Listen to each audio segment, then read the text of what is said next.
change your socks. Hey! The Lost Art with Andrew Cox podcast.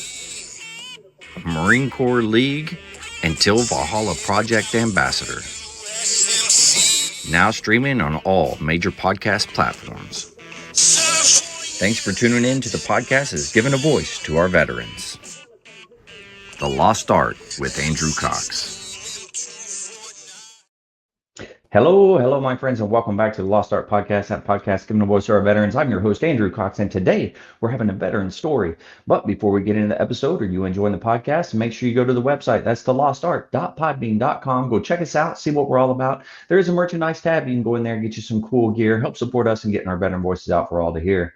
Also, a big shout out to the Till Valhalla Project. They're out there doing some amazing things. I encourage you to go to their website, check them out, and if you can help them out in any way, please do so. That's tillvalhallaproject.com.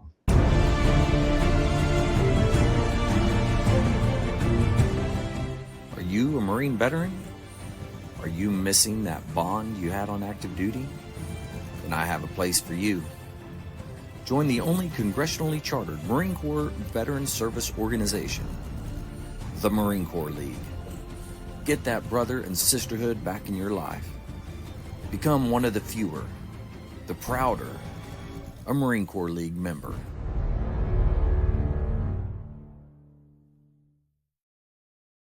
All right, we're back here. I got Stacie Black. How you doing, Stacie? Doing well, thank you. How are you doing?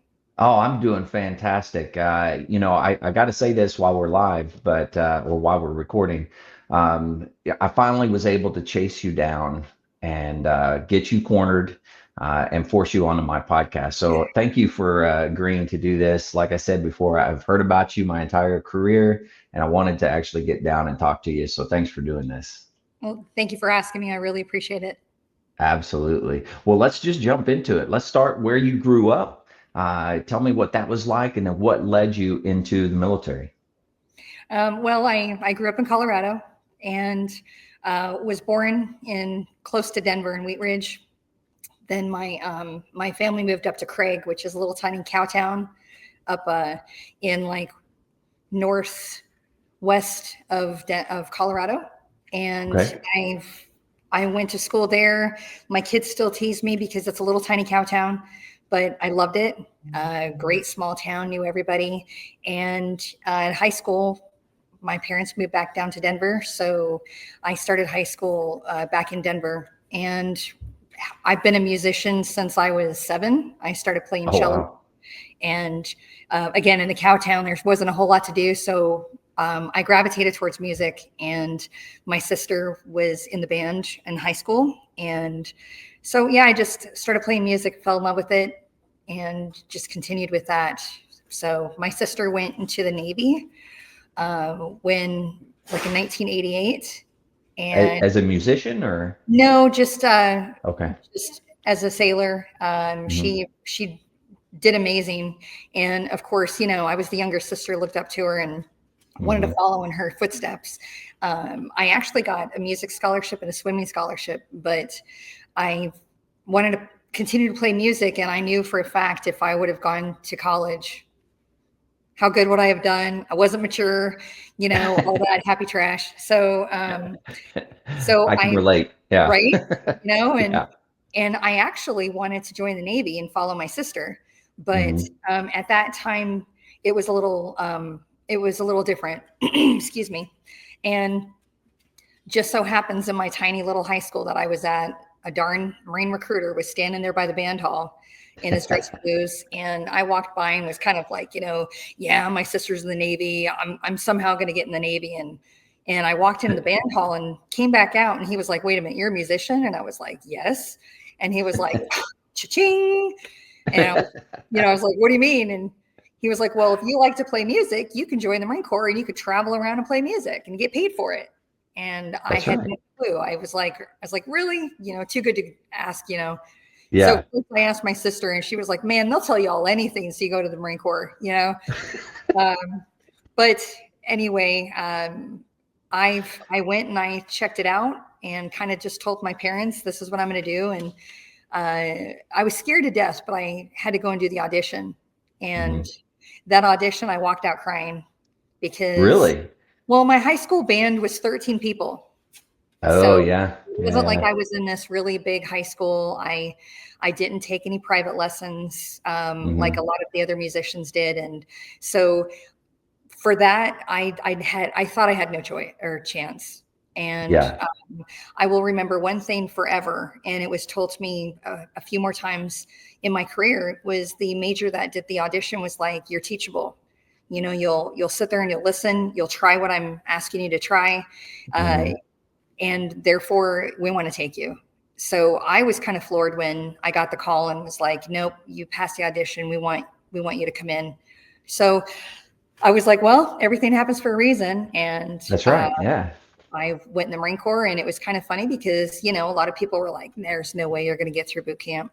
Not all my friends, but the ones that are like your so-called buddies, they're just like, Yeah, yeah. there's no way you'll survive. And that's just like ammo, it's Yeah. like, Oh, yeah. okay, right. And so I passed, I had a lot of fun and went to the School of Music, and Well, that was, hold on. Don't go too far on me.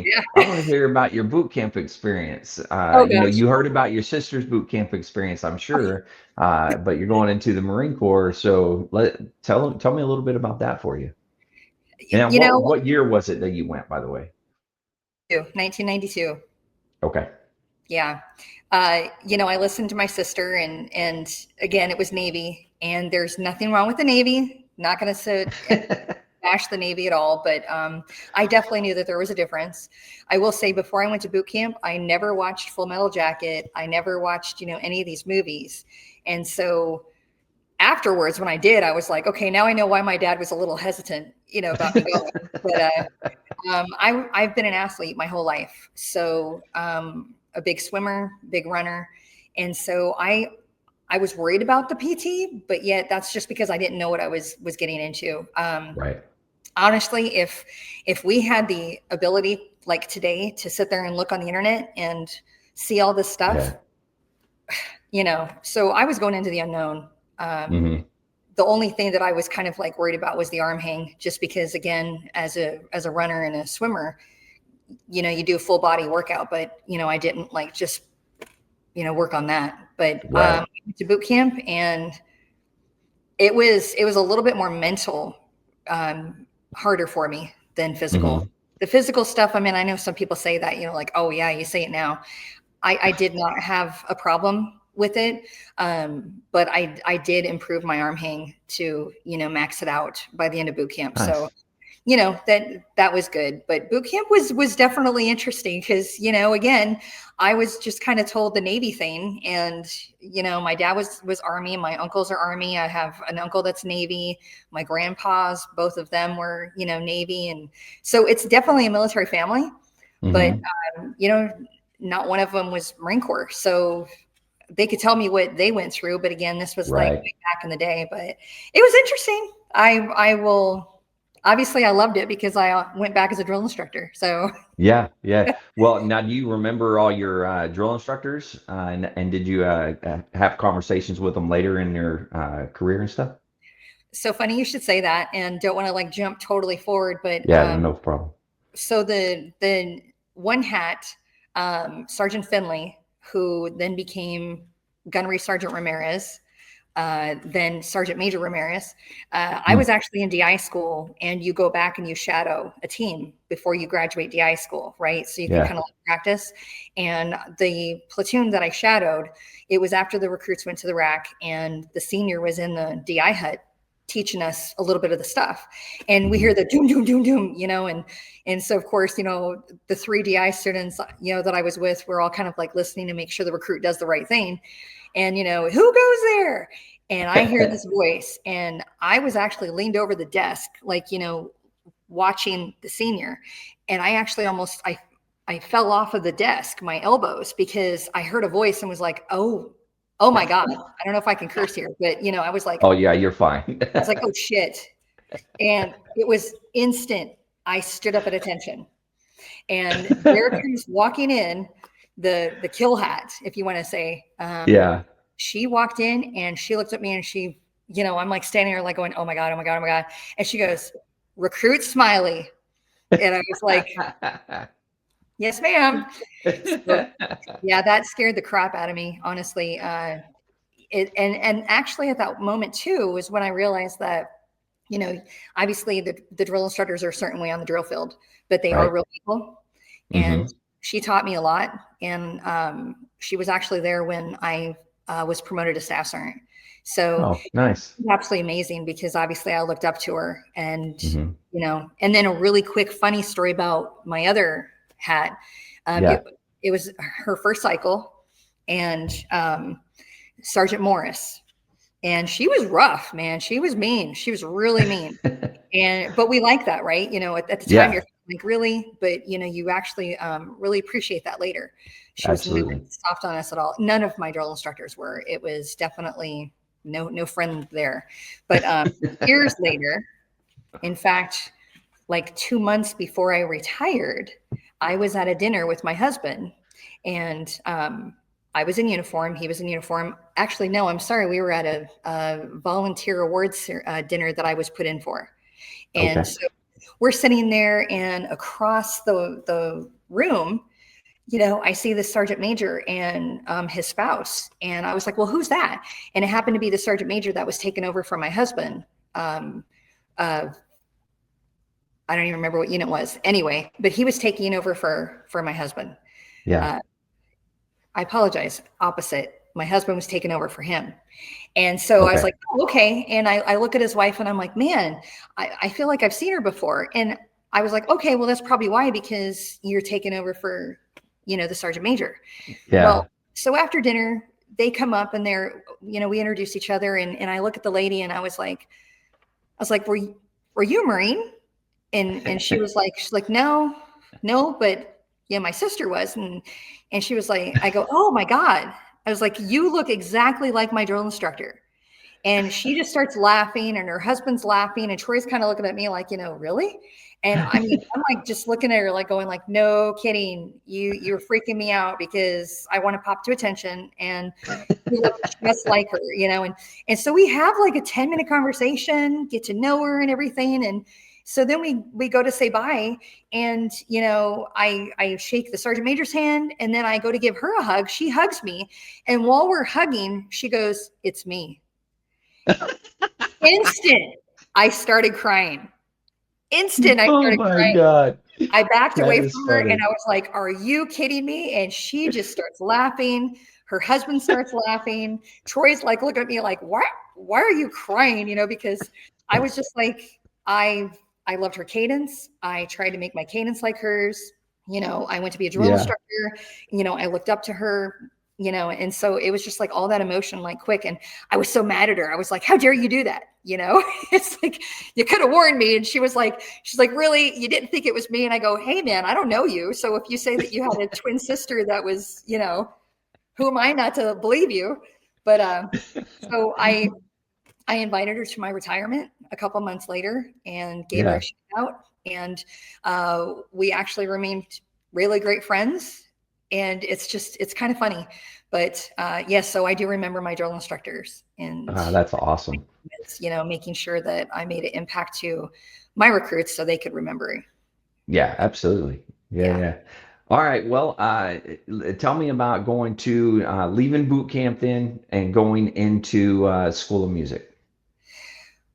Well, as a musician, obviously, if you don't practice your instrument every day, that can affect you. And, Absolutely. um, whether it's a reed instrument or a brass instrument, it's not like I could take my mouthpiece with me to boot camp and practice, on the Right. free time. So that was one thing where I was kind of really nervous about because you jump into the school and you're automatically expected to, start playing at the ability that you were before you went to boot camp. Um, Right. so that was probably the second hardest school I've ever been to Hmm. because, they obviously demand excellence and perfection. And as a very immature Lance Corporal, I really had a hard time. But the good thing about it was that all of us had to sit there and practice our butts off. Mm, And they keep you, you know, 20 hours a week outside of class. You will practice, you will log it in, you know. very true. it made me a better person, and it made me mature a little bit because, again, I wasn't held to that, before I went to boot camp. So Hmm. I was extremely intimidated because, like I said, I came from a very small band. And you probably remember this, but back then when you came in, it wasn't like just all the musicians in one MOS. It was individual MOSs.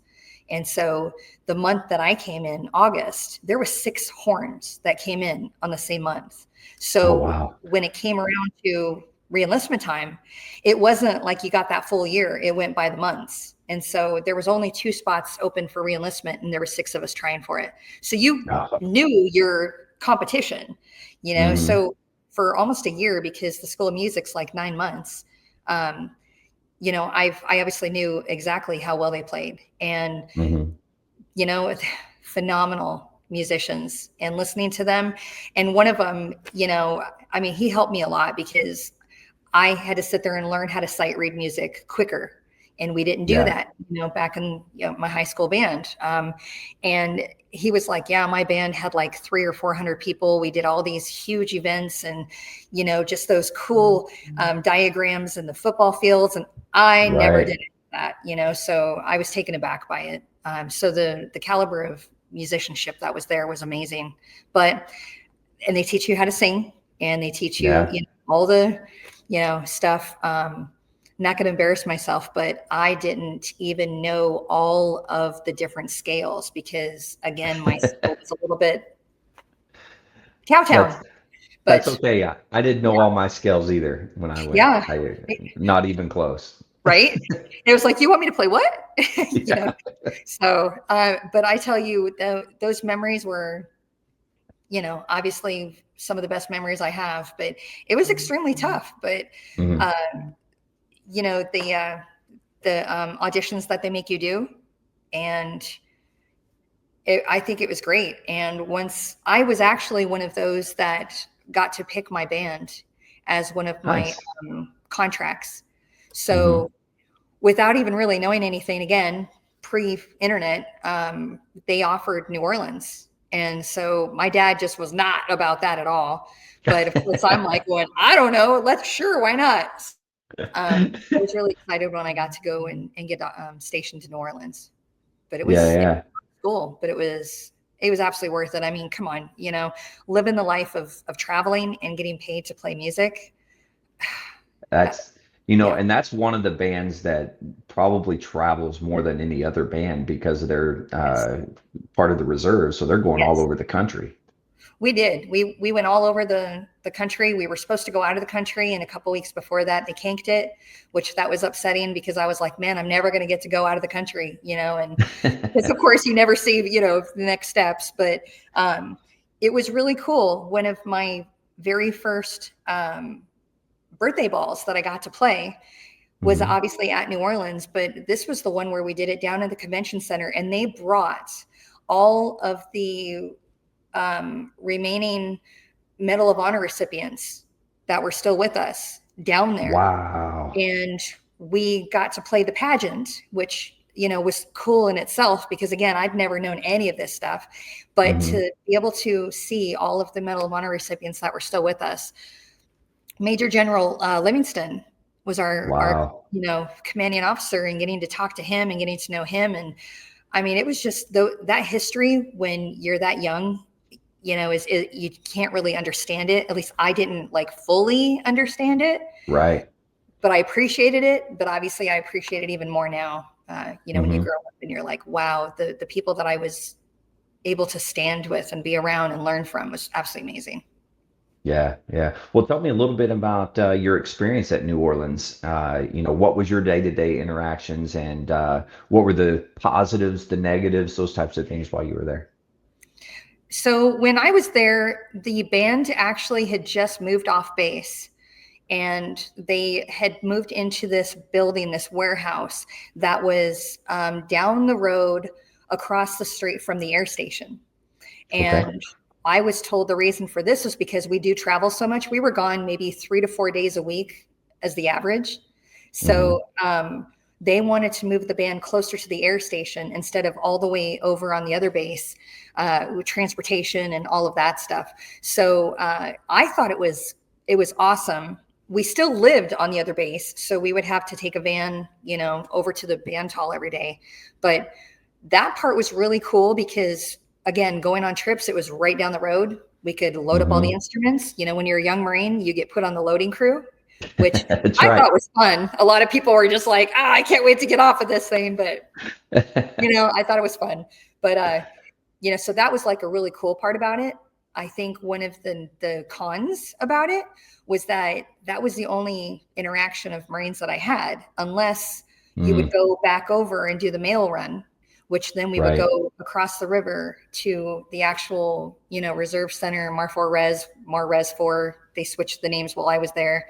But that was the only interaction that I had with other Marines.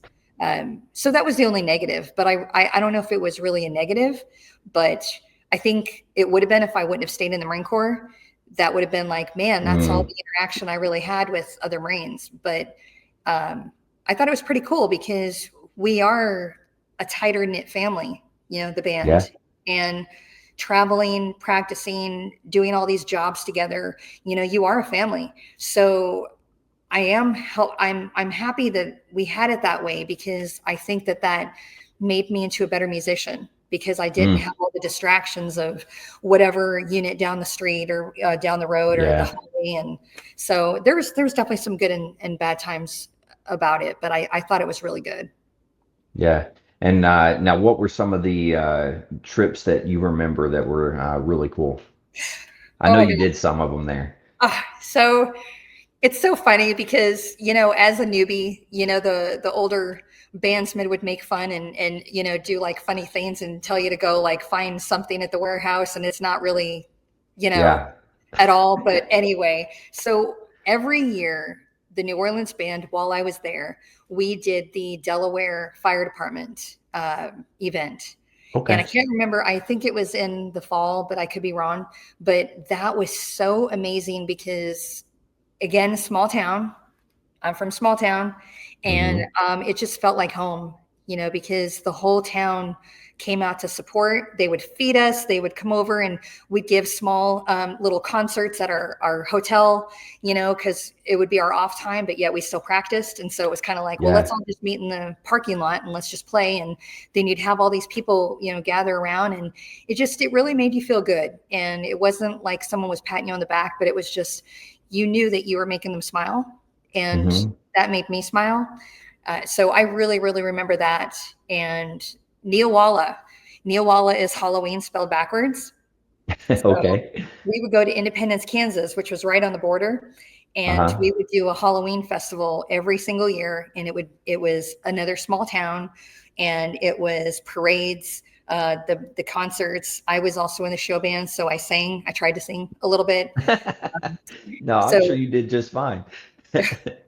Well, we won't get into that one, but, but no, it was just a lot of great memories. Those are the two that I really remember. And in fact, actually, I was telling my son a couple of days ago that even though this was a sad occasion, the band, when I was in there, we played for the first anniversary of the Oklahoma City bombing.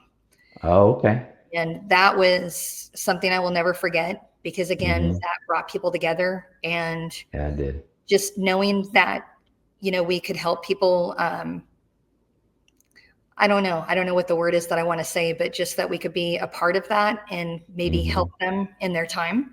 That is very meaningful, Marie, for me. And there's so many other times. I'm not going to say about the time that I went with the corporals when I was a Lance Corporal, and we took the van and we weren't supposed to, and went into New York, and, and just kidding. But that was fun. All the fun stuff. Yeah. Oh yeah. But yeah, it was really fun. And also we played, like you said, the reserve centers, the reserve areas. So I got to go and go to the Air Force and play at some of their ceremonies, which I'd never, been open to before that. So the New Orleans band was absolutely awesome. It was a great time. Very nice. Now, and you said earlier, as you were coming time for reenlistment, you were competing with 6 horn players for 2 spots. So how did that all pan out for you? Well, again, all of us knew each other, because Mm-hmm. we got to be really close at the school, thank goodness, because I think it would have been really hard if I would have been competing with somebody like I didn't know. But, Right. I went to the career counselor, and, they sit you down, and hopefully you get a great career counselor. I think I did. And, he was like, let's dissect your book. And Mm-hmm. he told me, okay, great rifle, great PFT, great Marine Corps side, totally. If Right. you want to reenlist, absolutely. If you want to reenlist as a musician, looking at your scores compared to the other ones, I don't know Mm-hmm. if you would be the top 2. And I straight up told him, there's no way I am. Because again, Yeah. I knew who I was, competing with. And Mm-hmm. I didn't even make a fuss about that. I would have loved to reenlist as a musician, but Mm-hmm. the way that it was done, I think it was a blessing, because I also wanted to become a drill instructor. And Yeah. back then it was extremely hard, that to get out Very of the true. band and go do a B-bill, it was really difficult. So Mm-hmm.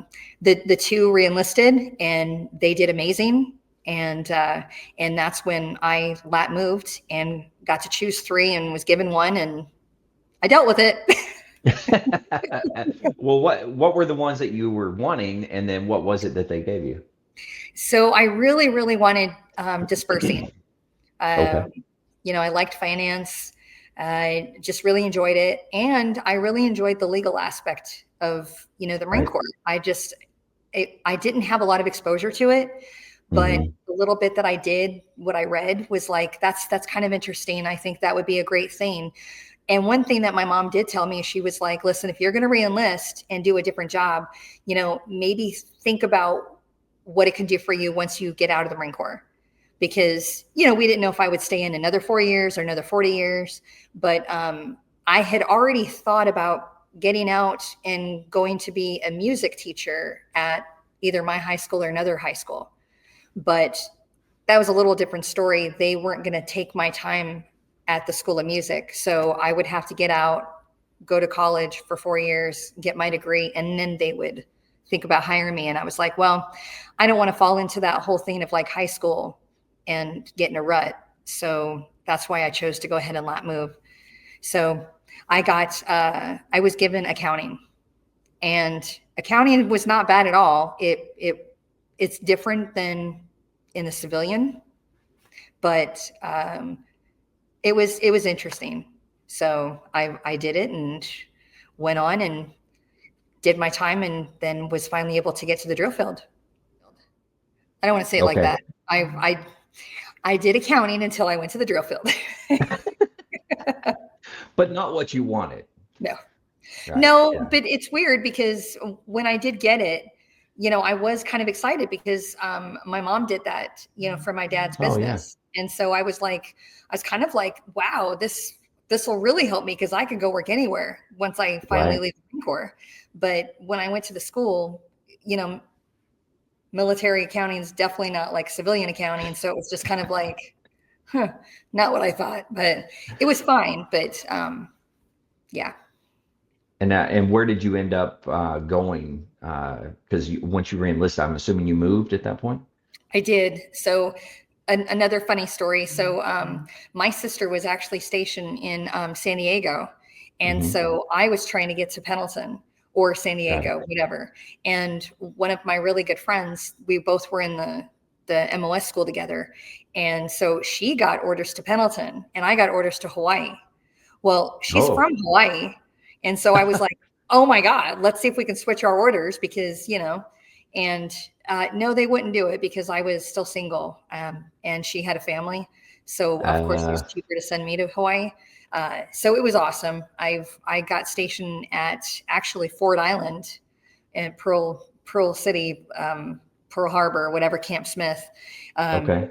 And that was interesting because I don't know if you've been there lately, but when I was there, they didn't have a road going to the island. So Yeah. we had to take a boat every morning and every evening. And that No was kidding. how we got to school. Wow. That's how we got to work. But funny That's pretty story cool. too, is there's a barracks on Ford Island, and my sister, when she was stationed there, I think like in 90, that's where she lived. Really? Yes, because she was stationed at Pearl Harbor. So it was really funny how, obviously 7 Ways of Kevin Bacon, but Yeah. so I worked on the island, but never lived there. And then she lived on the island, but never worked there a few years apart. Wow. So That's really cool. yeah. Huh. Yeah. Wow. It was cool. I So liked it. tell me Oh, go ahead. about your experience while you were in Hawaii. I was actually jealous because I didn't know about K-Bay, Kaneohe Bay. And when I went over there, I was like, oh my gosh, this is absolutely beautiful. So I was trying everything I could to get over there. I did go to sergeant's course over there, and that was a big lesson for me because I was the only female in the class. And so I got the whole wonder if she's going to make it. And that's also where I met one of the coolest, amazing Marines I've ever met in my life, First Sergeant Rick Hawkins. And he changed me. He changed me a bit because his office had this sign and it had a poster on it. And it says, if you were accused of being a Marine, would there be enough to convict you? Oh. And I'd never seen that. I never heard it. And I just found the poster this morning. When I graduated, he actually rolled it up and gave it to me at graduation. Wow. Just because, he knew that it was a little hard back then, to be a woman, and especially one with all these guys. And it was kind of funny, being picked last for, different PT sessions and then beating, 3/4 of the guys. So it was kind of like, oh.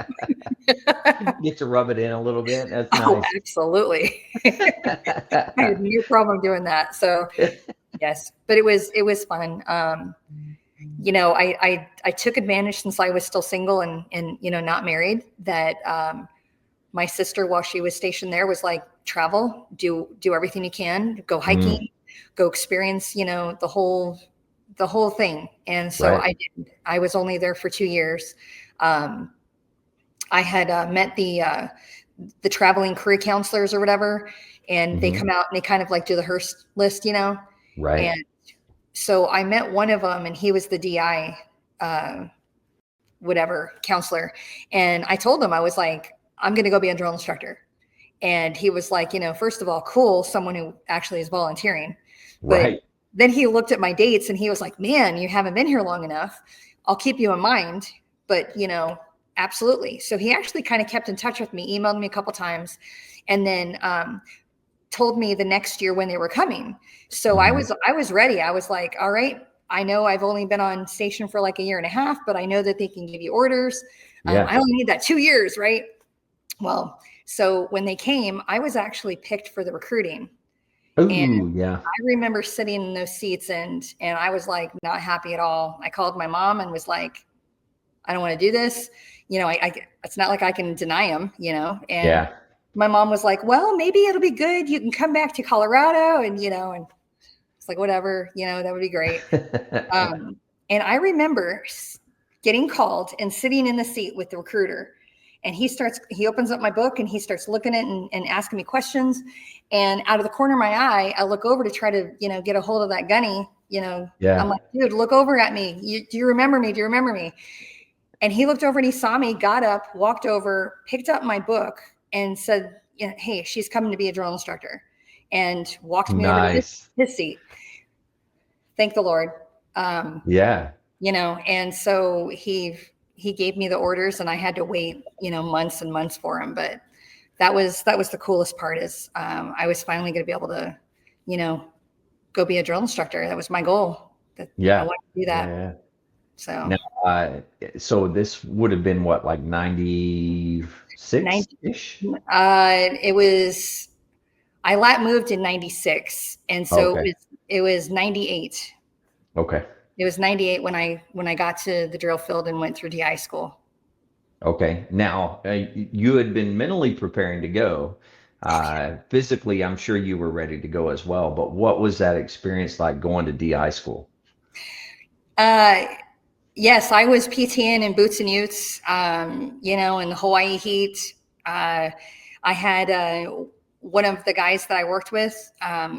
He was also, wanting to be a drill instructor. So we PT together. I think that it was great. Again, it was really weird because like I was telling you with the band, we were kind of on our own. Well, that's also how it was on Fort Island. So I wasn't at Camp Smith with the big, huge formation of Marines and everything else. So I didn't really know any of that stuff. But I went there and I knew I was in shape. I knew that there's no way I was going to have a hard time with PT. Mental wise, I was just like, okay, it's going to be a second boot camp. I got it. And it definitely was. I was still immature, but I kind of got a couple of people in trouble because I was just so happy. And, they're just like looking at me like, Polish, my God, and I'm like going, what? It's a great day. It's a great day to be here. Guess what we're doing? We're going to be a drill instructor someday, and shut up. Oh my God. But I will say I pissed off one of the instructors the very first day I was there. Oh, good times. I know, right? I'm like, why not? It was a female and we were doing ear analysis. And so we were waiting to take the ear analysis. I walked in, did my thing, and boy, I made her mad. I pissed her off because I used my foot to flush the toilet. And so she didn't like that. She was like, well, is this head not clean enough for you? And of course, I'm like going, my hands are full. I don't know what you want me to say. I thought I was doing the right professional thing, and so every single day of DI school, I claimed that head. Nice. Every day. Yeah. So I was an expert. I was an expert at the end, but yeah, nothing wrong with that. Oh no. And so she headed out for me. One of the best Marines I've ever met in my life, by the way. But she also failed me in one of the uniform inspections because I was not wearing lipstick. And oh wow, I don't wear lipstick. I've never worn lipstick, and it was a surprise inspection, by the way. So it's not like it was one of those on the schedule where, okay, fine, give me a stupid thing of lipstick, let me put it on for this inspection. And I remember being in the first sergeant's office, and he's looking at me like, this is really weird. You're not usually in here. And he's like, how did you fail this inspection? And I was like, I told him. I was like, I wasn't wearing lipstick for sergeant. And he called her in, which I wish he wouldn't have done while I was standing there. But so yeah, she was like, where's your lips, Polish? And it was like, so every single day, besides cleaning the head, I had to have a thing of lipstick that my roommate had to go and take me to buy. And I had to have the lipstick with me. And every time she'd see me, she's like, where's your lips, Polish? And I'd pull it out. Here's my lips, gunnery sergeant. But so the cool thing about her was she not only taught me to be a freaking hardcore Marine, but she also taught me about being feminine was not a bad thing. Yeah. And I loved that because, again, I didn't have a whole lot of people. In fact, I think they were the first female gunnery sergeants I'd seen. So it was, again, I didn't have that in the band. It was small. And then, over at Fort Island. So they really impacted me in a positive way because not that I thought I had to be all crazy, but, being feminine and looking nice and kicking ass was good. Yeah, so absolutely. I took that with me, and I really pushed that to all my recruits, and even my daughter, who's now a Marine, also says that. Oh, okay. Yeah, I didn't know that. That's awesome. Yeah, she's at the language school in Monterey. She's learning Russian right now. She graduated boot camp actually on the 31st of May last year. So no kidding. Wow. Yes. Well, that's cool. So proud. Yeah. I got to go down and see her. And then Troy and I both were the reviewing officers at her graduation. Oh, that is cool. Yeah, that is really cool. It was awesome. It was really cool. Yeah. I love it. So, yeah, DI school was hilarious. And right after that, I went to combat water survival school. And pissed off a couple more instructors, and it was awesome. That was for me, one of the most mentally challenging courses. Yes. And because you're underwater, there's no breathing. No. And that messed me up so bad. I mean, I got through it and did fine, but just mentally, it was tough. Like the martial arts instructor course and stuff, that was, that was physically tough. Physical. Yeah. But man, because I could swim, I had no issue swimming. Yeah. But yeah, being underwater, not a fan. Well, and the weird thing is yeah, like you, I'm a swimmer. Hmm. So, in fact, the first time I learned how to swim, the swim coach was like, let go of the wall, let go of the wall. And I was scared. And so she picked me up and threw me in the deep end. And she was like, sink or swim. It's kind of like, Yeah. oh crap. Okay. Lots of funny stories about that one. But no, going to that school, that was the most fun, hard I've ever had. And Yeah. I absolutely loved it. I had no problem being underwater. And that pissed off the instructors because that is supposed to freak you out. Yeah. What I did have an issue with was the 250-pound instructors that Uh, splash you. They cut my lip. They, got my nose. I had mhm. 3 toes on my right foot broken in my foot. Oh, Turned black and geez. blue. Yeah. So they, of course, they do everything they can to try to make you break. Yeah, that's right. And I remember getting in trouble once because one of them took me under and I was like, hey man, I can last underwater. I'll just relax. Take it easy, man. And the pressure points, right? We're taught the Uh-huh. pressure points. They're so big. I couldn't get the pressure Yeah. point that they wanted me to. So I did my own thing and I got free. And boy, I got counseled after that because they were like, Polish, that's not what we taught you. And I'm like, you said get away from a distressed swimmer the Yeah. best way. And I did. If that meant getting you in the balls, then I'm sorry, but I got you off. So you You got do off what on me. works. Yeah. So, but I loved that class. We at Paris Island, our class was from 1900 to like 04. So it No was kidding. it was fun. And actually that was the year that the Broncos went to the Super Bowl. And Oh, nice. one of my instructors hated the Broncos. Yeah. And so I would come in because we had classroom before we would go swim. So Uh-huh. I would come in and I would have like a Bronco bag or, my Bronco keychain or something. And again, I was the only female. The other female got dropped. And so of course, you have to mess with me. And Yeah. I'm just kind of like, hey man, I'm just happy to be here. This is so much fun, whatever. And so it started becoming a joke. And he was like, fine, for every piece of Bronco thing that you bring, we're adding like 100 or 200 onto our workout. And I'm Yeah. like going, well, I don't care. We're here anyway. So, and the other guys were like, pull it, stop it, So it got to be kind of a game.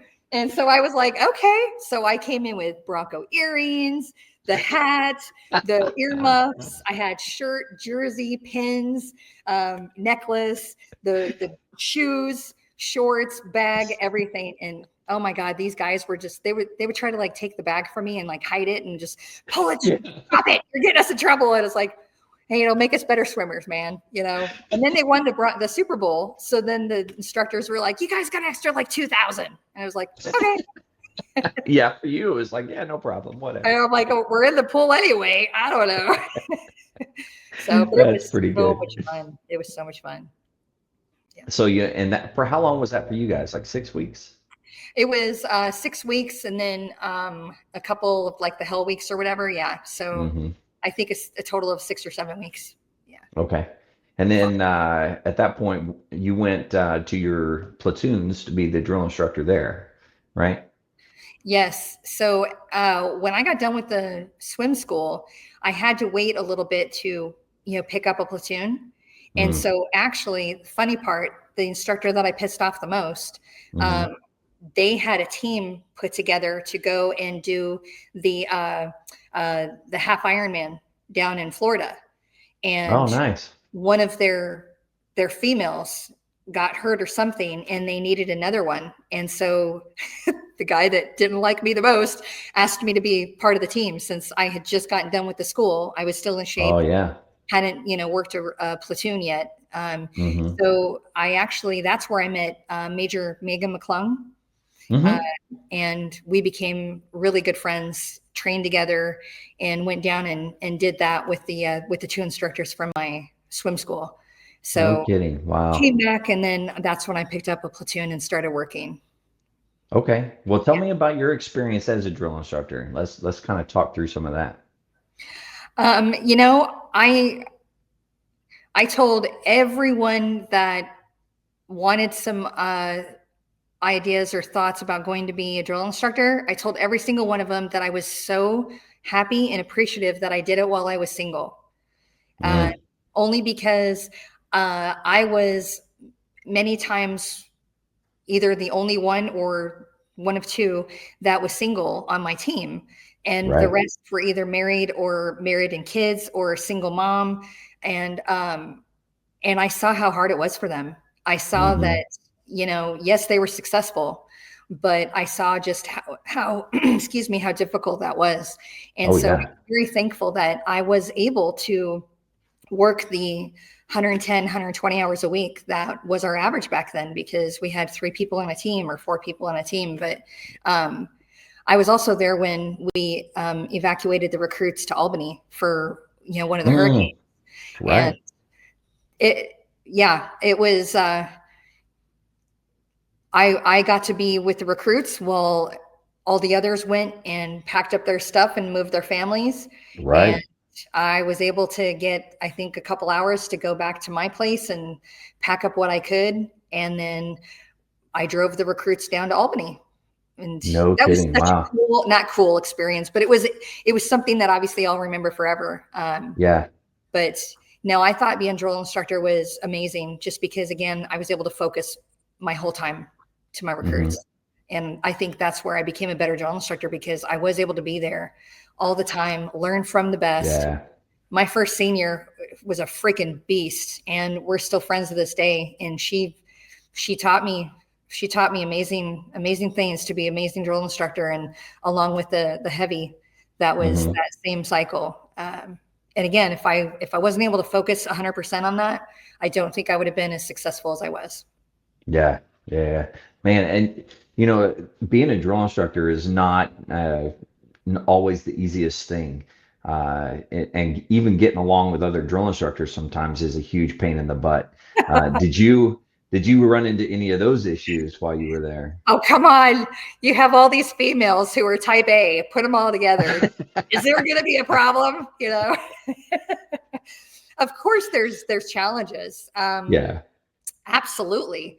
I think that the cool thing about it is that if you have good leaders and there's no chip on the shoulder, but they teach you that you each have a job. And I don't know if they still do this now. It's probably totally different, because, you know, I'm much older. But, you know, when we were down there, you know, I know they sit there and say, like, you know, you're not playing a role and whatever. But when you are a new hat, your role is to do this. Your job is to do this. You know, when you are the experienced drill instructor, this is your job. When you're the senior, Right. that's your job. When you're serious guns, that job. So I know some people don't like it when, you know, they say, well, it wasn't a role. It wasn't you're not playing a role. You're a drill instructor. Well, yes, but you have job descriptions and job, you know, that you have to get done. Yeah. I think that really helped with the type A females, because even if I didn't get along, you had no choice. You had to work with Yeah. them. True. Yeah. You know, same thing with them, with me. You are there for the recruits. And if that meant you had an argument out of the way of the recruits, and you let it all out and you get pissed off at each other and whatever, then you might not shake hands, but it's like, all right, let's go back and do our job. Yeah. And the biggest thing is, you remember how you were as a recruit. You remember what you could see from your drill instructors. I knew for a fact what drill instructors didn't get along with each other as a recruit. And that's where, you know, as a good DI, you're kind of like, you don't want your recruits to see that. You don't want your recruits to be able to 20 years later say, oh, I know for a fact those two didn't like each other, or there's drama between them and whatever else. So that's, I think, again, the time where you just have to kind of man up and be professional and say, we have a job to do. And whether I like you or whether you're my best friend, if I'm in charge and this is what needs to happen, then that's what's going to happen. Yeah. Yeah. And unfortunately, there are individuals that can't cope with that or not mature enough, or I don't know. There's a million different ways you can put it, but there are individuals that just can't hang, that can't do that. Absolutely. Yeah. Absolutely. And it also is one of those where I had to remember that that's work. That's work. And Yeah. again, I'm not playing a role, but that was that time of my life and that's what I was doing. And I think seeing my drill instructor when she was a gunny, and I could Hmm. see that she was a real person, and Right. acted differently. I always remembered that. And even now, I see some of the people that I was on the drill field with, and there are a couple that kind of look at you like, oh yeah, I did not like you back then. Yeah. And it's just kind of like, well, I'm sorry you didn't like me then, and you're kind of keeping it over to now. I don't know why you would, because that was so many years ago. That was a time of the life when, again, you've Yeah. got like these on and you're focused on the recruits. And so Hmm. I'm not the same person. We all mature.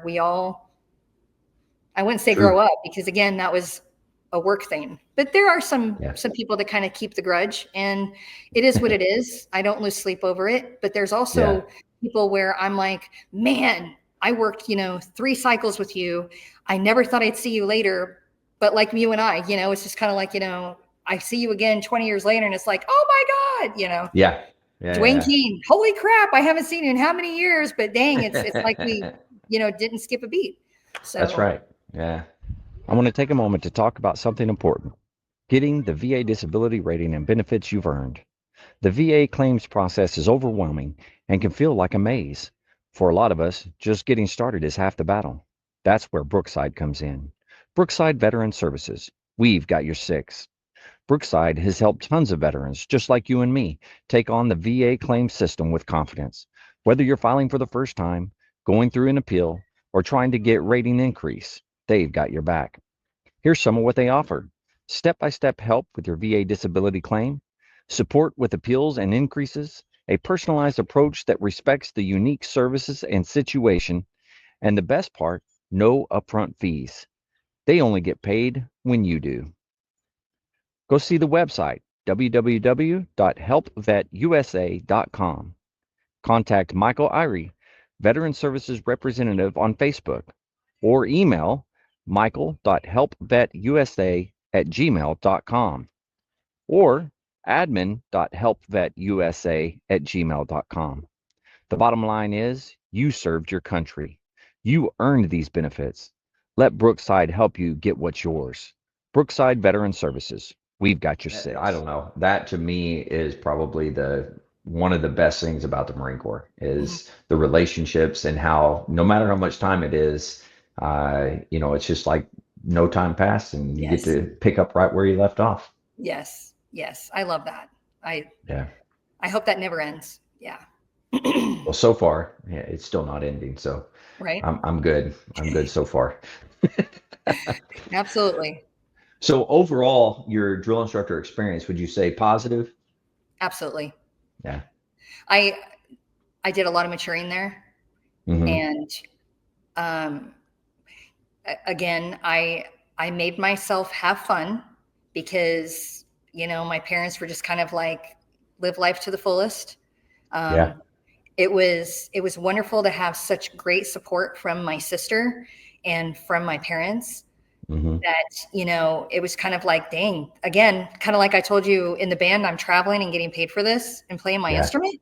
It's like, damn, I said to my drill instructor the day I graduated boot camp, I will be a drill instructor one day.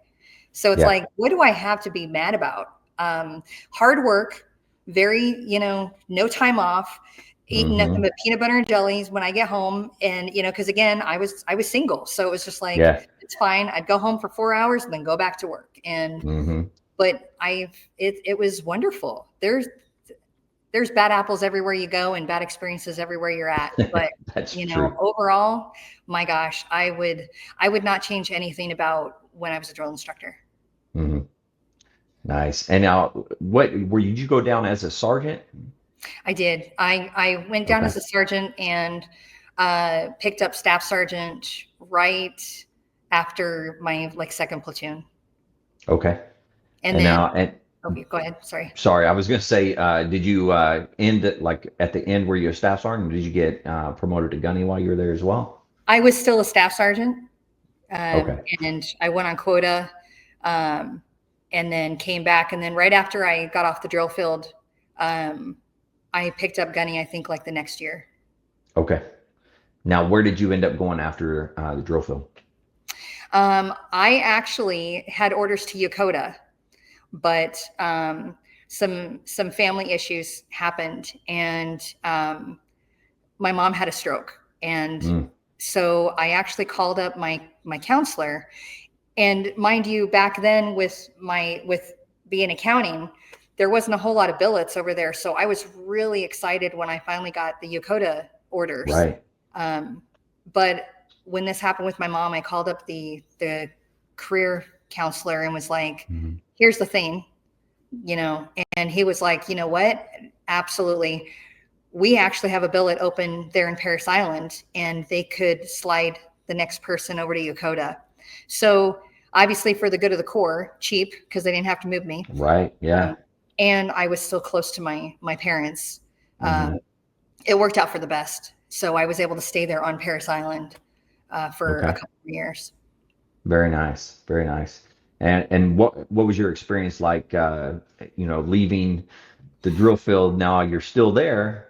Was that difficult for you to kind of let that go, or was it fairly easy for you? It was, so I was like, no kidding, across the street from 4th Battalion, because I was over at H&S Battalion. Yeah. So that part, it was really hard because I'm like, I loved being a drill instructor, I mean, I could have probably done it for a couple more years if they would have let me, but that part was hard. I think the good part was that I still knew people there, so I could still talk to them and stuff. But the weird part is that I actually met my husband about a year before not even a year. Yeah, about a year before I was done being a drill instructor. And so he was still on the drill field for the second time and an instructor over at DI school, and then became the regiment master. So I still kind of had ties with him that way. So it was fine. I was happy that I was doing something different, but I could still watch from afar and see my friends being successful and going to the graduations and stuff like that. So part of it was, I was a bit envious because I still wanted to do it, but yet I was happy with what I was doing. Very nice. And now, did you get married while you were there? I did. Yes. So for my quota, I was selected to go be on the Marine Corps rifle team. And nice. When I got back from that, I was getting ready to pick up a platoon. I became a senior, and I actually ran over my husband in the road, and that's how I met him. So, and some people don't believe that, but it's true. I ran over and he hit the hood of my truck and dented it. But so it was his fault. It's his fault. No. He was a road guard. I mean, he shouldn't have been, but but yeah. So we dated, and he proposed to me, and apparently like the whole island knew that he was going to propose, and I had no idea. So it was kind of cool. And everybody teased because they were like, "Oh my gosh, did you do it like an IE? Like the next movement I'll explain and demonstrate is, will you marry me?" So That's just good.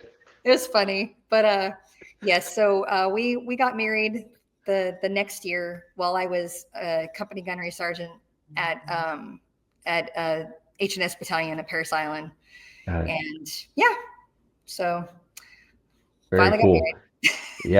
Yeah. And so at this point, you'd been in what, 10, 12 years? 10 years. I picked up gunny.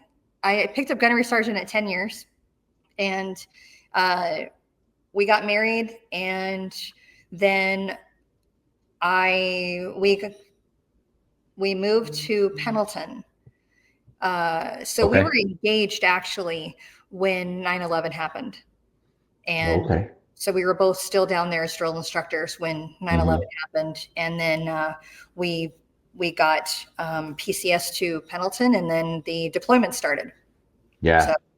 Yeah. Now, what unit did you end up with at Pendleton? Oh gosh, what was it back then? I was at First FSSG, Okay. and I was the accounting chief over there. Oh, nice. Yeah.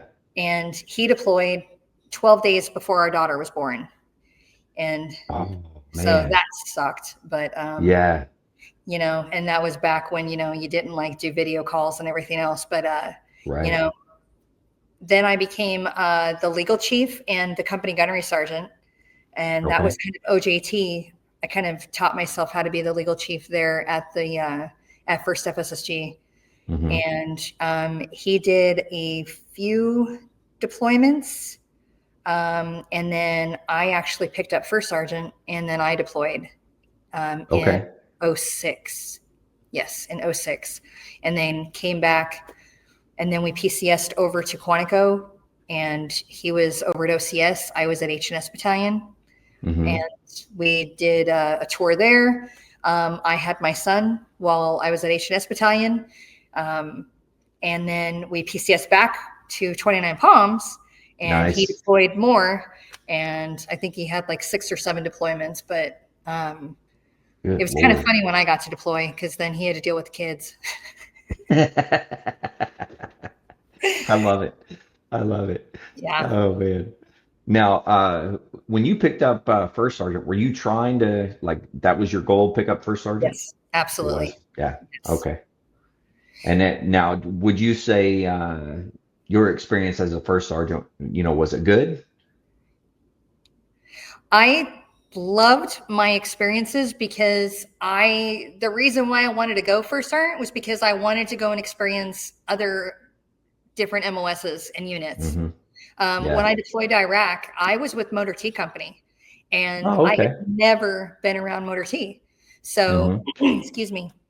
So I thought that was like, oh my gosh, again, I'm getting paid to like do these things that I never would get to do before. Right. So learning, you know, Motor T. I was also first sergeant for like Intel. Um, Mm. I got to have the band under my company. You know, one Yeah. time I was a first sergeant for quite a few years, and it was awesome. You know, not not every experience was great. Not gonna lie, but um, It happens. crap happens. But no, it was really cool. I when we went to 29 Palms, I was a first sergeant at the comm school, Oh, and cool. Yeah. never knew comms, so that you know was really cool. So Yeah. I definitely I'm appreciative for all of the different units that I got to go be in and things Absolutely. that I got to learn. Yeah, But that's you really know, cool. there's good and bad things about every single unit. Yeah. Wow. Yeah. Yeah, that's very true. Yeah. I gotta love that. Well, I knew, and one of the times that I'd heard about you was when you were at Quantico, and the band fell under you. Victor Ney was a staff sergeant, I believe, there during that time. So that's how he knew of you or knew you, and he had talked about you as well. So, and we grew up together in Oklahoma. Oh And in wow. fact, Okay. he's one of my regular crew that come on the fireside chats. Oh, So that's awesome. he was my very first drum teacher as well. So we Oh, grew up same town. He was like 4 years, 3 or 4 years ahead of me in school. oh So when wow. I started playing drums, he was the one that taught me how to read music, how to do all that stuff. And then we just kind of grew up. And he went to OU, and I went to Oklahoma State. And of course, I dropped out because I was too immature. And then I joined the Marine Corps, and then shortly after that, he joined the Marine Corps. Oh my So gosh. That's so yeah, cool. yeah, That's so he's cool. so yeah. That's another way I heard about you. Well, hopefully it was okay. No, the the band officer was Chief Warrant Officer Zabo, which Yep, Zabo. he Yeah, was my sergeant horn section leader in New Orleans. no kidding. Yes. Wow, So that's interesting. Small that was world. I exactly. Yeah, exactly. And I will say it was kind of awkward sometimes having the band, you know, under the company Yeah, because I feel like I abused that a little bit by going over in the band hall and just kind of like, you know, oh, I'm just here, you know, just saying hi. They're all like just going, hanging. Right. Oh, you're gonna have to go to work? I don't want to. I'm good here. Yeah. You're my people. Yeah. You're my people. Now, did you play with them any while you were there during that time? In Quantico, no, I didn't. But another crazy story. While I was a drill instructor and I Yeah. was on, I had just got, oh, where was it? It was while I was done as a senior drill instructor, but waiting to go over to another company to become the series gunnery sergeant. I was in the company office waiting. And Okay. Chief Warrant Officer Zabo was at Paris Island. Okay. And I knew him, talked with him. That's where I met Stacie Grother, now Master Guns. Yeah. Yeah. Her and I became instant best friends, and a few others. Well, I got to go and play the Christmas concert with them. Okay. Oh, So, that's cool. yeah, he let me borrow a horn, and I learned the music. And I would think that's when I was dating my husband, and he, got to go and listen to me play, and was like, "Holy crap, you really are a musician!" And I'm like, "Can you believe it?" But yeah, so I got to That's play with him at awesome. Paris Island, but I didn't get to at Quantico. Okay. Very cool. Now, and then how many years total did you do? Was it 20? 21. 21. Okay. Yeah. All right. Well, talk me through kind of your thinking as you were approaching kind of your retirement. Like what was going through your mind for that? Being dual active was challenging. Mm-hmm. Um, it's I think it's wonderful. I think it's getting a lot better now because there's more. But Yeah. back then it was challenging. I'm not going to talk bad about it or anything, but it was extremely challenging.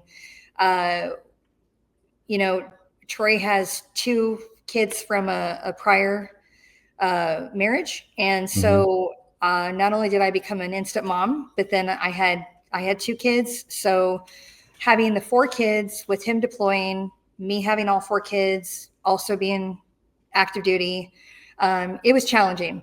So we definitely sat down and had a great conversation as far as like, okay, let's be real. Are you wanting to do 30 years? And I was kind of like, I've always wanted to stay in as long as I could, but Mm-hmm. we kind of were like, okay, let's be real. I think Troy will go further than I will. Yeah. And I want to be a mom. I Mm-hmm. really, really loved being a mom. And so I definitely was like, yes, it's time for me to retire. What am I going to do after? And I always go back to one of the phone calls I had with my mom when I was in Iraq. Mm-hmm. And, we were talking, she was sick, and she was just like, so when do you think you'll retire or get out of the Marine Corps? And at that time I still had some years left, but Yeah. I was like, I don't know. And what are you going to do? Oh, I don't know. We'll see. And she was like, well, just do me a favor. Promise me you'll do something that you love, that you're passionate about. Yeah. And, it stuck with me. And I was like, well, absolutely. So Troy and I were talking, and he was like, well, what do you love to do? What do you, and I was like, my God, I love to bake. I love to Mm. bake. I was making, the kids' birthday cakes and stuff. Not really good, but I was baking and making them and decorating them and stuff. And so I was like, shoot, I could go to culinary school. Why not? Yeah. I want to learn how to decorate cakes. And actually, a few years before I retired, I was teaching myself how to decorate. So I started Okay. doing like friends' retirement cakes and stuff like that, just after work, and on Yeah. my own. And so I had the plan that I was going to go ahead and retire. And like 4 or 5 months later, I was going to go to pastry school. And 1 month into retirement, I called up my school counselor and was like, I need to get in the next class. I can't take this. I'm done. I'm done relaxing. I need to do something. Yeah. So yeah, I went to culinary school and became a pastry chef. And That is awesome. yeah, yep. Wow. Now, So how long is that school? um, no, it's different timing. So I could have done the pastry and then savory also together to do an associate's, or I could have done the full bachelor's. And what I decided to do is I really at that moment just wanted the pastry side. Mm-hmm. And Troy was deployed and was going to come back and do another deployment and stuff. So I was like, I do not want to be like in the middle of school. And then also, Right. of course, we would get orders across country or something. So I did not want that. And so Yeah. I chose to do I think it was like 18 months or whatever, just the pastry program. And where So was that at? that was at the Art Institute of California in San Bernardino. Oh, okay.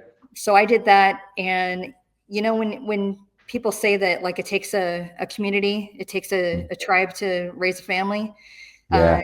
it really did, because, I had some great friends that weren't in the military, and Mm-hmm. thankful for them, because one of the ladies would babysit, well, my best friend would babysit my kids and take them to school, because one of my classes started at 05 and we lived over an hour away.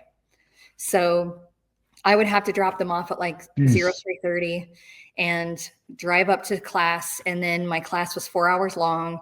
And then I would go into another class, and my counselor was great, because we were able to build my schedule where, since I was up there, I would try to get it all done while they were at school. But Yeah. those couple classes that started that early in the morning, I was like, I don't know how I'm going to get my degree, because, who could do that? But Yeah. friends stepped up and really helped me out. And then, it That's was awesome. wonderful. Yeah. Yeah. That you are right though. It does take a village sometimes, and having friends, especially in the military, you find it, I don't know. We found it difficult from time to time. It's like, oh man, we don't have family around. We don't have, like I look at my sisters here, and it's like, oh hey, mom, can you watch the kids? Or hey, this, that. And you don't have that, you don't have Right. that structure around you. So it is difficult for sure. Well, and it was hard too, because again, these are, civilian friends that we met through my daughter's soccer, Mm. and they're still lifelong friends. Yeah. And, it was really cool, because they kind of like looked at us like, oh my gosh, you guys are a little weird, that your schedule is like this. And Yeah. then I retired, and I definitely got to see a different side of it. But Hmm. they knew it was hard for me to ask for help. Yeah. And Oh yeah. so to have friends that could see, that you want to be able to do something, and understand that your husband is deployed, Hmm. and they didn't want that to stop me. Yeah. So after I graduated, though, I actually was offered a couple jobs, and one was kind of like a dream job, because it was at a winery. I had always said that I really Ooh. wanted to go work at a winery and do the plated desserts. Hmm. I really wanted to do that. But unfortunately, that is one of the sacrifices when your spouse is deployed, Mm. that they work nights and weekends, and I wasn't able to do that with 4 kids. Yeah. So that's part of the reason why I ended up just starting my own business, Okay. because I was like, well, it has to be on my terms, and it has to Hmm. be on jobs that I can take, that I can do, Yeah. and the hours that I'm able to work. Because at that time, my youngest, he just turned 5 and was just starting kindergarten when I Oh retired. wow. So yeah, I was the older boys. They were older. That wasn't really hard. But my daughter was in 4th grade, Mm. so it wasn't like I could sit there and be like, okay, 16 and 17-year-old, make your way home and eat dinner. I'm going to work tonight. Yeah. It's like, no, I wanted to be a mom. That was Hmm. my goal, is to be the best mom I could possibly be. And I Yeah. knew that those memories would not going to last forever. So Yeah. if I needed That to is kind true. of figure out one thing, my kids came first. Yeah. That's awesome. And now when you started your own business, how, like what all were you doing in the business? I was just doing 99% of it was military cakes. Okay. So Very cool. because again, before I retired, I was doing friends cakes, Hmm. and I was really happy, because I was like, well, I know the military, so I can easily do Yeah. this. I don't need to bust out a, reference page or anything. I knew what I was doing. Yeah. So, and it was for friends. So it's not like I had these, high paying customers that, were very critical of my skills. These friends allowed me to kind of teach OJT, how to sculpt and how to, do fondant work. And I remember one of my friends, Debbie, when she retired, Deborah, she asked for, I would like, a cover and, this, and I'm like going, oh my God, you want me to sculpt a cover? How am I, I didn't take art class that much, so it was cool. But doing that allowed for when I finally got done with, school and do this full time, that I was able to kind of like, put myself out there as far as like, I'm an expert in military things. So not only can I do your birthday cake, but I can do your retirements. I did a couple birthday balls for different units. I actually ended up doing a going away for one of the generals that I worked for when I was active duty. And that was really cool because again, it was like seeing him in a different light and like, wow. And so, I just started putting myself out there, and I did everything that I possibly could to get as much exposure and practice so that I could get better and better. Yeah. And what year was it that you retired? 2013. 13? Okay. Yeah.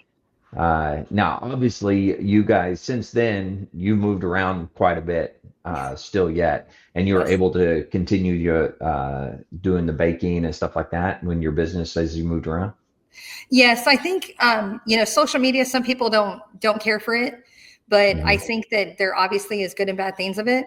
That has, I think, helped out spouse-owned businesses so much because military spouse businesses, because we do move around so much, and the helpfulness of having a social media platform to not only here's my work, look what I'm doing, or hey, I'm thinking of broadening it to not only just specialty cakes, but I'm going to do the cupcakes and the chocolate covered Oreos and the cookies and all this, that platform allowed me to put it out there to get more business, but then also say, hey, all right, everybody knows my husband's still active duty. We're moving. Haha. So give me a few months. This is where I'm moving to. Let me get set up, and then I will, do that. So it does take a few months once you move to set your stuff up and get another clientele base. But I think, again, social media has really helped out. I have chosen not to try to do business licenses that have me shipping my cookies and stuff. A lot of people have asked me to, but there's some states where you can't do it anyway. So, oh, really? Wow. But I'm like, no, I'm not going to sit there and try to send you cupcakes and have them mess up in the mail. And then there goes my whole, oh, she sucks. Don't order from her, like, no. So that would where be, I'm at. Seems like it'd be a pain in the butt as well, shipping like cupcakes and things like that. It just seems like it'd be hard. I think it's really hard. I think that there's definitely things that you can ship that is much easier. And I have done a few orders for friends. Like I couldn't go to one of my friends in Florida. I couldn't go to her retirement. So I sent her some cookies, just as a gift, but also just, as a way of like, here, I'm here in spirit, but here you go. It wasn't trying to grow my business. It was just, this is what I could give. Right. And so I was really happy that I was able to do that. Funny story, if you don't mind. While we were go ahead. In Pendleton, I had retired. And while I was still in, my company commander, she was single. She had told me, I'm never going to get married. I'm never going to have kids, single life, and I'm like, you go, girl.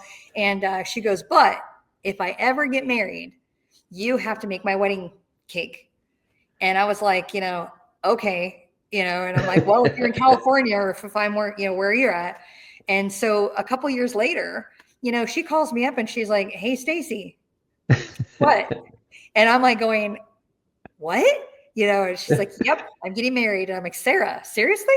Congratulations, blah, blah, blah. And she's like, well, remember you told me. And I go, oh, you're not serious, are you? And she's like, I'm totally serious.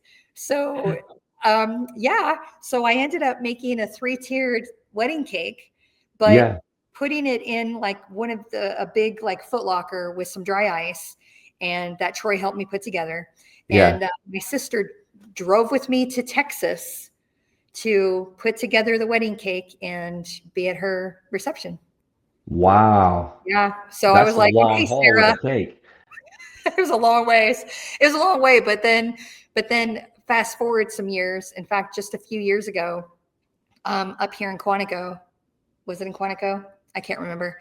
No, here at King George, where we live, my niece had always said, Auntie, you will make my wedding cake once this happens. And I'm like, again, one of those, okay, you're not going to want me to do that when you finally get married. Yeah, she did. So I actually ended up driving a cake with my son, ended up being like 4 tiers, but double. Oh, wow. Down to Jacksonville, Florida from Virginia. Wow. Yeah. So that's only for family. Holy moly. Yeah, that's not an easy task. Driving No, all the way that distance with the cake. I mean, it was extremely stressful. I take corners pretty quick sometimes. And believe me, I had to remember cake on board. Don't be a dumb butt, Yeah. So, but you know what? Again, it was like her and her husband seeing the cake and thanking me, just the smile on their face. I was like, that's why I do this stressful, job. Yeah. It's Yeah, not a that's job awesome. for me. It's just, it's a passion, but it's extremely stressful because obviously. Well, you want it to be right. So it makes sense. You put the stress on yourself probably more than anybody else is putting the stress on you. I do. Yeah, absolutely. Yeah. Well, you bring a very unique perspective for being both active duty military and then also being a spouse for active duty. So what advice would you have for the spouses that are out there, being that you've seen both sides of it? So when Mrs. Berger, Donna, and I would go and speak with spouses and families when Troy was Sergeant Major of the Marine Corps and her husband was the commandant, we would talk to them a lot about that. And I would let them know, that I definitely had a different outlook when I was active duty. You're dual active.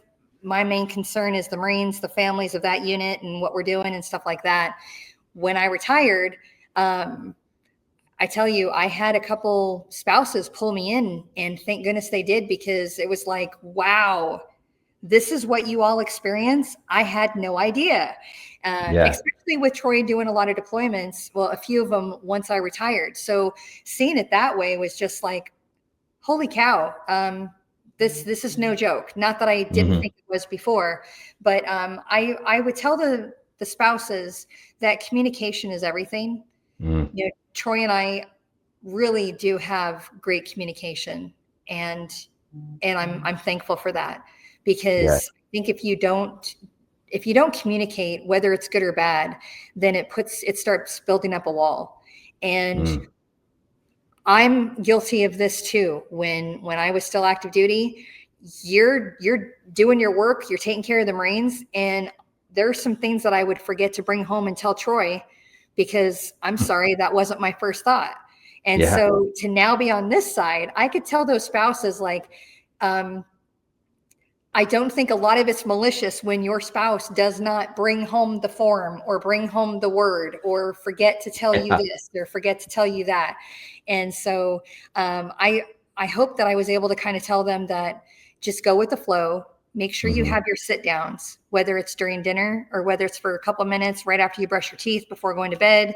But no kidding, have that time where you can look each other in the face and just be like, seriously, how was your day? What's going on? Yeah. Is there anything that, I need to know? And I definitely learned a lot more of that when he became Sergeant Major of the Marine Corps, because his schedule was so different. Excuse me. Because he traveled before, but obviously, that job's a lot different. And Miss Andrea Green, Sergeant Major Green's wife, when we took over for them, she sat me down and she was like, listen, you guys need to make time at least once a week to sit down with your calendars and, no kidding, go through and make sure that you are, putting it together. And I always remember that. And we still do that now.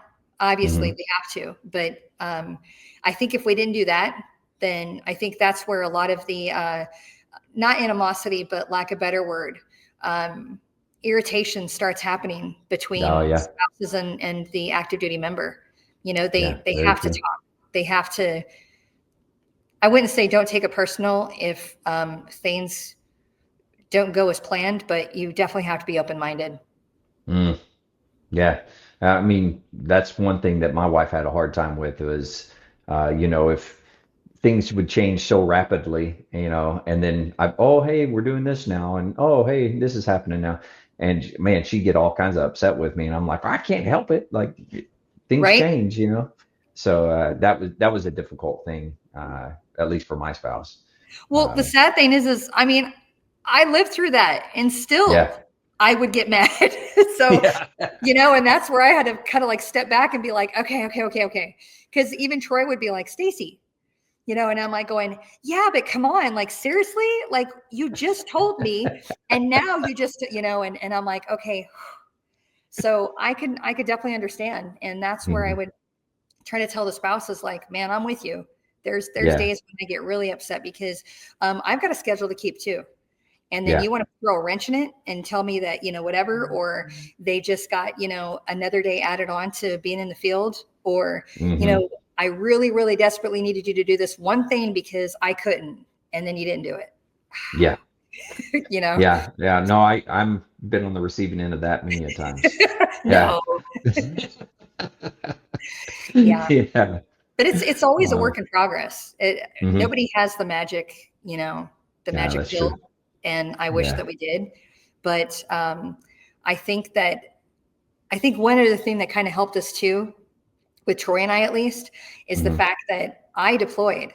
So he had to be the one to stay home and still active duty. And oops, sorry, I have to go pick up the kids from daycare because it's going to close and I don't have a choice, or whatever. Or oops, Braden fell down and hit his head and now Troy has to go and pick him up and take him to the emergency room. He had to deal with all that. And I took pride in myself because I did that other than when I was deployed. So I think that actually bettered our relationship because he was able to see both sides. I think that made him a better dad. I think that made him a better husband. And I think that made him a better Marine and leader because he could go to the families and spouses and tell them actually like going through it, saying, okay, it's not just secondhand story. I'm listening. I'm talking. I know Kenny had to live that. Yeah. So that's a good point. I know for me, one of the places in my career where I guess I matured a little bit was me and my wife had been married for so long and we didn't have any kids. And then we adopted and then all of a sudden I have kids, right? Well, everything before that as a leader, I was a gunny by the time that happened. So I'd been in a little while. And I had always like, my thing I would tell them was like, they didn't get something done. I'm like, oh, well, did you sleep last night? And they're like, yeah. And I was like, well, you could have gotten it done then, right? That was my go-to. Probably not the smartest thing to do, but I would. And but once I had my kids and people come in, well, my kid's this, my kid's that. And I'm like, are you kidding me? Like, this is ridiculous. Once I had kids, I started to see like, oh, now I get why some of this stuff was happening. And I won't say that I caved every time because I didn't, but at least I had a perspective that I didn't have before. And I think that's, just one of those things that over time you learn and you mature and, you get better. No, you're absolutely right. Because I think part of what you and I were talking about earlier with, being drill instructors and everything, I at that time, I didn't give a crap if you have to go pick up your daughter from daycare. We are supposed to be on the recruits and out at BWT or Crucible, whatever. Why now do I have to sit there and take up for you when I was supposed to maybe be going home? But but you just don't know. And that's where I've told some of those people, later after I saw them was like, you don't know until you experience it. So Yeah. it's not that I was judging them. I didn't know. But yes, as soon as I had my daughter, being an instant mom and a stepmom, to these boys, it was different for me, but yet I still didn't like fully get it. Yeah. But once I had my daughter, then that's where it was just like, oh, I love you like a sister or brother, but my husband's in the field and I got to go pick up my kids. Absolutely. And, there you go. So yeah, I agree with you. You just don't know until you go through it. And it is a learning experience. And Oh yeah. I'm with you. It's like, did you sleep last night? Well, okay. Slacker. I used to make everybody mad with that one. Oh yeah. But I would have done the same thing. You get better over time, I suppose. It's all about maturing. And I didn't get married till I was 29 and had my daughter at 30. So all before that, it was single. It was go, work. Yep. Yeah. Absolutely. Yeah, I like it. Well, shoot, man, it's been great having you on and hearing your story. Is there anything else that maybe we missed that you want to share or talk about? I will say this before I forget. You pulled out something earlier that you wanted to show, and we haven't done it yet. Oh, shoot. Oh, yes. Okay. Sorry. Yeah, I forgot about that too. Yeah. Tell me a little bit about that and then show us. So when I was on quota on the drill field, they pick you for different jobs, right? And I went to swim school because I was hoping that I would get pulled to go to the pool. Mm-hmm. Well, I didn't, and so the base rifle team was looking for a couple of people on quota that could help out with their shooting, their team. So one other girl and myself got pulled to go and shoot with the rifle team. From that, the Marine Corps rifle team does their rounds at the intramurals and stuff, and they choose their summer team. Back in 2000, that's when I was on quota, and they chose me and Staff Sergeant Knapp, who is a great friend of mine, and they chose us to come up to the Marine Corps rifle team. So we went up to Quantico for the summer. We learned how to shoot and, shoot better.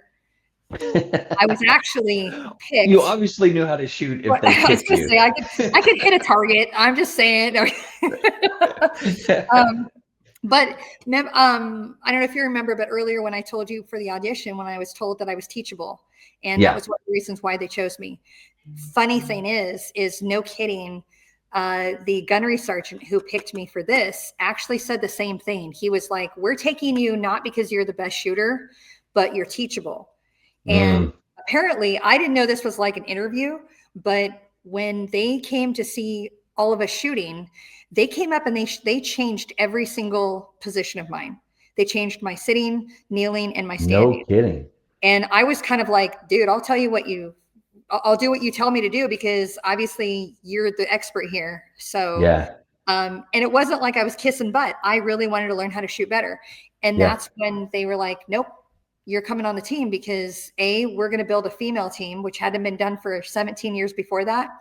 Wow. B, because, you're teachable. Mm-hmm. So it ended up being a Corporal Hendrickson, Amy Hendrickson. She came to the team. Sergeant Knapp, it was sergeant, not staff sergeant. I was the staff sergeant. And then we had a lieutenant, Roseanne Bannicky.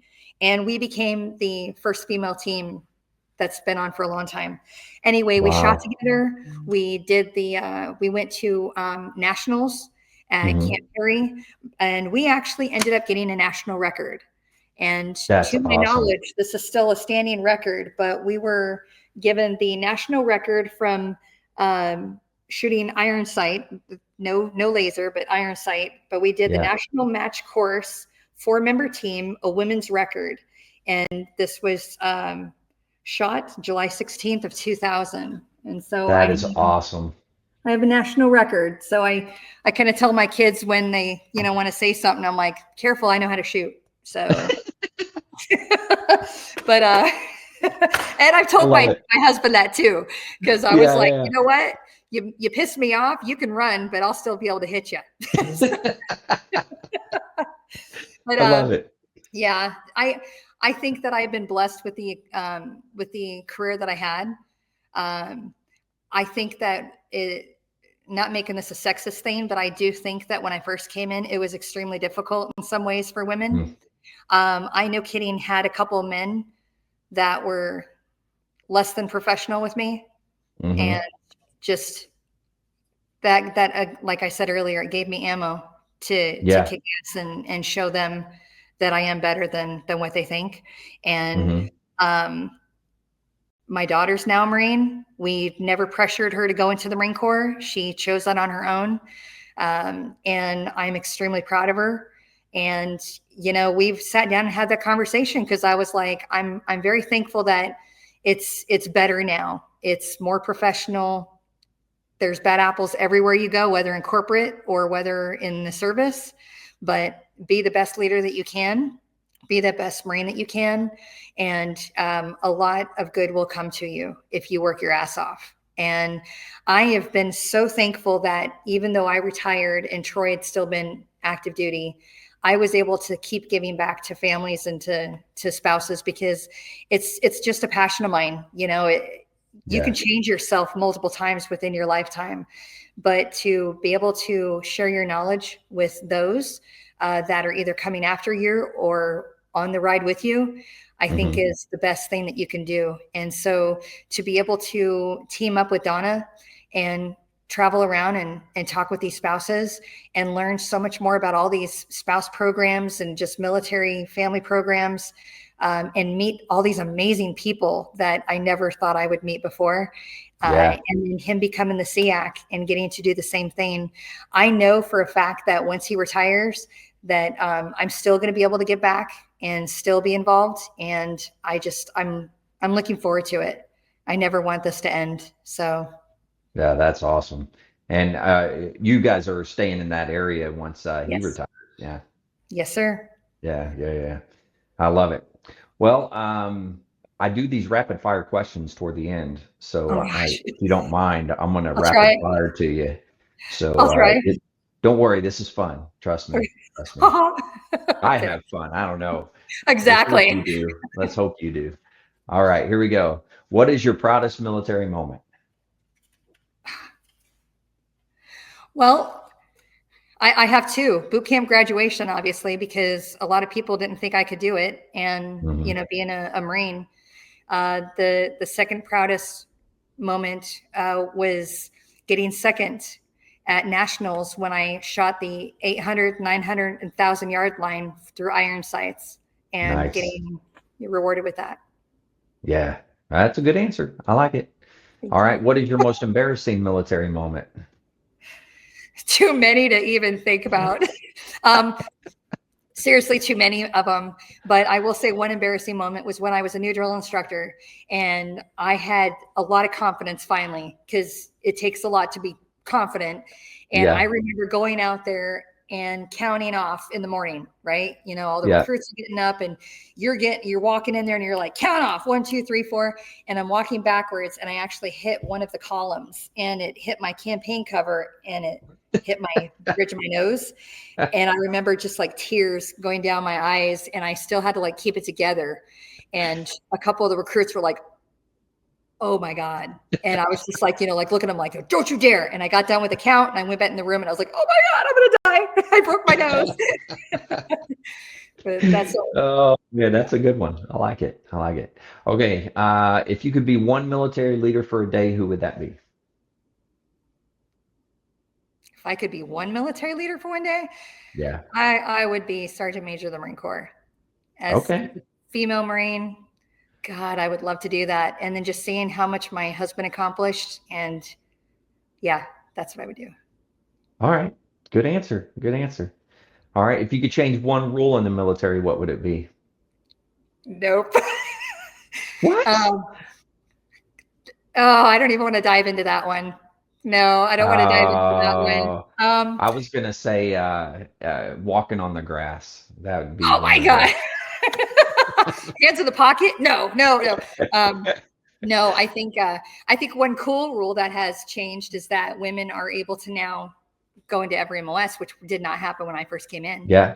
True. So Yeah, I'm yeah, really happy about that one. yeah. And I would say that there's some good like hair regulations and things like that that have improved over time as well. I don't know. No, Maybe I not. honestly, it's interesting that things change Hmm. and how it comes full circle. Yeah. So yeah. All right. All right. What is one lesson or skill you learned that you still use today? What's one lesson or skill I learned that I still use today? Yeah. Um, well, I think that I like to be able to listen if someone has a problem, Hmm. and I would like to help them if I'm able to with knowledge that I have accumulated through my husband's positions, Yeah. if that makes sense. But No, it I does. also Yeah. just women's regulations also help me because of my daughter being a lance corporal. Mm. I think it's really cool that sometimes she'll actually, call me and just say, "Hey, just as a check, blah blah blah blah blah," and I'm like going, "Oh my god, that is so cool! I can actually help my daughter." Okay, Yeah, yeah, yeah. I so like that too. Yeah. yeah. That's really cool. That definitely a unique position to be in with that. I like it. All right, this one's a good one. So in the zombie apocalypse, what would be your weapon of choice and what anthem would be playing? Oh gosh. um, what weapon of choice? Well, obviously the M16 iron sights because that's what I have a national record in. Yeah, Uh, obviously. Yeah, yeah, I would yeah. kick ass with that thing. And by the way, Carlos Hathcock, the Yeah. famous Carlos Hathcock, his Hmm. son was my coach while on the rifle Oh, team. no kidding. I swear it's been a That's dream. cool. It's been such a Yeah. dream. And then what anthem would I be playing? Well, Let the Bodies Hit the Floor would absolutely be one. Some Mm, Corn or Disturbed, Godsmack. I mean, you got to man. get in that Yeah. freaking mindset of just kicking ass and Yeah. yeah, That's a good point. That's a good point. right? Can't go wrong with any of that. That's for Yeah, sure. you can't have just like this slow, sweet music when you're getting ready to just Yeah, pulverize people. that's So, right. Yeah. All right. What animal best describes your time in service? what animal best describes your time in the service? Yeah, Ah, well, I mean, I always think about if I think about like what kind of animal do I most associate myself with, yeah. uh, it's the eagle. I, Okay. yeah, a bear and an eagle is kind of what it is. Just kind of flying over, watching, making sure Ooh, everything's good. And if it's not, then freaking come down and either kick some ass or do some teaching and then go back up and go on my own. nice. And then the That bear's is just a kind of like, I'm sweet and cuddly, you think, but you mess me yeah. over and I'm going to get you. Yeah. Don't cross me. Yep, Yeah. I exactly. like it. Yeah, yeah. Those are good answers. Which branch of the military has the sexiest uniforms? Gee, hard one. Man, can I say my husband in his dress blues? Oops, I mean the Marines. I mean, sure, you can say that all you want. I ain't gonna hurt my Absolutely. feelings any. Oh, So absolutely. yeah, Yes. yeah. All right. Now I ask these questions because I do have other branches on, as they come on and tell their stories. And you'd be surprised how often that the Marine dress blues come into play on that question Oh, from I everybody bet. else. Yeah, it's a good I'm sure deal. my sister, who is 25-year Navy officer, would also tell you that the Marine Corps. Yeah, yeah. I'm gonna have to get her on here and interview her as well. So Oh, that would be awesome. yeah. Okay. What branch of the service is the best? I mean, come on. Yeah. Hoorah, Marine Corps! United States Marine Corps. Don't make me call cadence. That's right. That's right. All right. Knowing what you know now, would you do it all over again? Absolutely. Absolutely. The good with the bad, the crappy people, the wonderful people. Uh, Absolutely. And I know that my parents would agree with me. I know my sister would. I think my sister would have gone in the Marine Corps, if she could. But no, there's not even a split second I would even think of anything else. No, yes, I absolutely would do it all over again in a I heartbeat. love it. I love it. All right. Well, this comes to close to the end here, what words of wisdoms do you have for the listeners, or Oh, anything else that you want to talk about here? honestly, follow your heart. When I first came in, it was just because I wanted to play my instrument. Some people think that they can't have any other choice, and I had choices, and I chose to come in the Marine Corps. Never did I think I was going to stay in for as long as I did, until I became a drill instructor. And then at that point I was like, oh, I'm in for the long haul.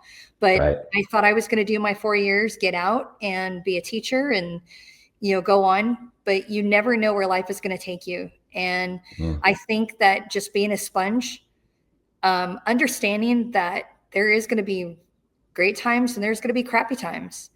And don't make such a quick judgment just because you've gone through a couple hard times. And I've had to kind of remind myself, and I think that'll be till the day you die, that life isn't, full of rainbows and glitter. You have to work at it. And Very true. my husband does this all the time. He is always trying to better himself. He's always reading. He's always educating himself. And, that's definitely rubbed off on me. I want to continue to better myself, not only to help out others, but also to be a good role model for my kids. And I just want to continue to better myself. So for everybody else that's listening, no matter if you're a baker, no matter if you're a musician, no matter if you're a supply chief or whatever, what you did matters and you made a difference. And my husband always said this, is you never know who you inspire or who you touch. You might never know it, or they could come up and tell you to your face, but you're always inspiring and you're touching and impacting other people. That's good. Yeah, I like it. Well, Stacie, thanks for coming on and doing this. I've really enjoyed myself. I know you were a little nervous at the beginning, but you did great. I don't know why you were so nervous. I appreciate it. Thank you for asking me. It's been really cool. I've not often, that things like this get to happen. And I appreciate you wanting to hear my story. So thank you. Absolutely. Yeah. And I'm not the only one that wants to hear your story. There's going to be plenty of people out there that are going to listen, and they're going to be impressed with your story just like I am. So thanks for doing it. That's very nice of you. I appreciate it. If you need anything, we're staying local. So I'll be doing my cakes and everything else. And I owe you a cake.